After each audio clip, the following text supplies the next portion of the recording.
The array of fighting games to choose from nowadays is full of heavy hitters in terms of graphics, intellectual property, flashy combos, large casts of characters, and so on, backed by millions of dollars in both development and marketing. A new, small contender that doesn't bring anything unique to the table can easily end up being overlooked and forgotten. It may not be obvious at first what a smaller scale game such as Fantasy Strike has to offer that we can't already get from the usual big names in the genre. But it does have something unique that allows it to achieve things other fighting games can't, and it lies mostly in the controls. Fantasy Strike's controls are so simple that it's hard to believe they are made for a fighting game rather than some 2D action platformer. And a fighting game that's controlled like that is probably too simplistic to be interesting, right?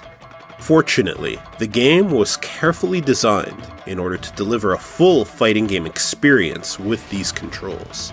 That means that there are no moves without a use, as every normal, special, and super you can do on the ground and in the air serves some important role. Like in other fighters, some moves serve more than one role. For example, a close-range normal that is also an anti-air, or an attack special that also functions as a mobility tool. Special moves are done without joystick motions, and are balanced around it. For example, invincible moves have drawbacks to balance their instant execution. Slower startup, self-damage, unusable while walking forward, cooldown, etc.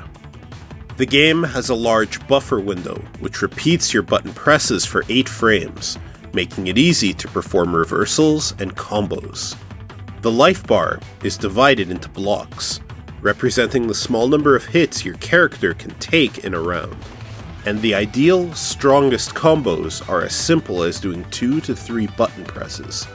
So even a new player has the ability to punish unsafe moves and capitalize on correct decisions. So the game gets rid of the first wall of execution, special move motions, and the second wall of execution, combos, reversals, and game-specific techniques. This benefits both beginners and veterans. Beginner players get to bypass these 2 execution walls and jump straight to the phase where they can immediately experience the decision-making and tactics. Of course, being a real-time action game, there's still a requirement for some other aspects of execution if you want to do really well. But it's now deep inside the more advanced stage that is inherently more fun. Every veteran fighting game player out there stuck it out through the 2 walls of execution because they really liked the game's graphics, or characters, or community, or some other motivating factor that worked for them. But there are a sea of people who try to get into the genre, then quit because they didn't have a motivating factor to help them conquer the 2 walls of execution. Fantasy Strike lets them experience the more fun stage of a fighting game immediately. This is strong motivation to stick around and improve, and may even help scenes for other fighting games. If Fantasy Strike can show people who avoided fighters how fun and deep the genre can be, these players will seek out more games to learn. But what about previous games that tried similar things, like Dive Kick and Rising Thunder? Well, Dive Kick is a good game in its own right, but it doesn't exactly provide the same feel that you usually get from a fighting game. Rising Thunder was discontinued, so it's currently a non-existent game anyway. But even so, it removed joystick motions for special moves while keeping everything else, including the execution requirements, the second wall. Fantasy Strike seems to have found a happy medium, which simplifies the controls a lot, while still keeping enough of what makes a fighting game feel like a fighting game. Veteran players don't usually have a problem with joystick motions, but they can still benefit from a game that removes the second wall. Normally, veterans of different games can't really play against each other without one having to catch up in the other's game. But in Fantasy Strike, they can immediately express their general level of play in fighting games, and enjoy high-level matches against each other, instead of being restricted to each game's own player base. All of this is amplified by the game being built from the ground up to support GGPO rollback netcode, and having several unique modes planned to spice up the usual single player and online verses. Last, but definitely not least, the game highly resembles the Street Fighter II titles in its back-to-basics approach, which may cater to some players' personal preference.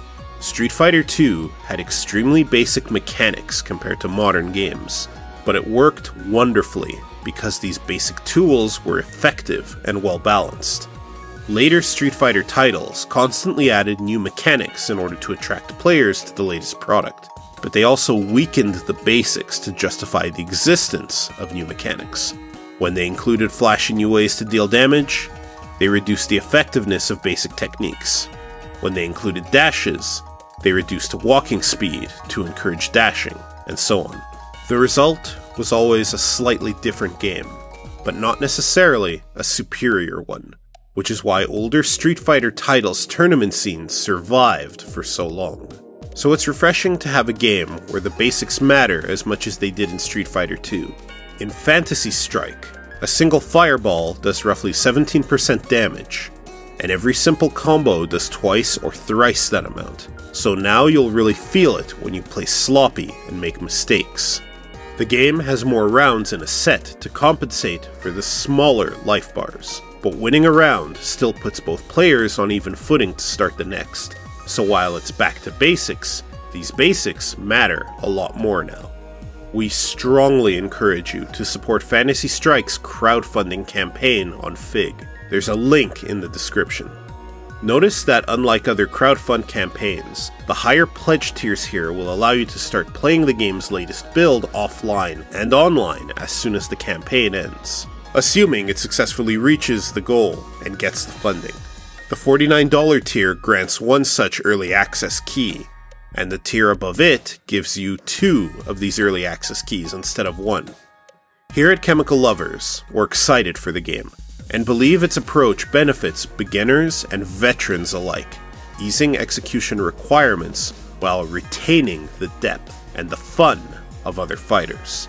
We think that it brings numerous benefits to you as an individual player and to the scene as a whole, so we'll be very happy if you can support and help the campaign reach its goal. As always, thank you for watching, and if you like what you saw, please subscribe for more videos.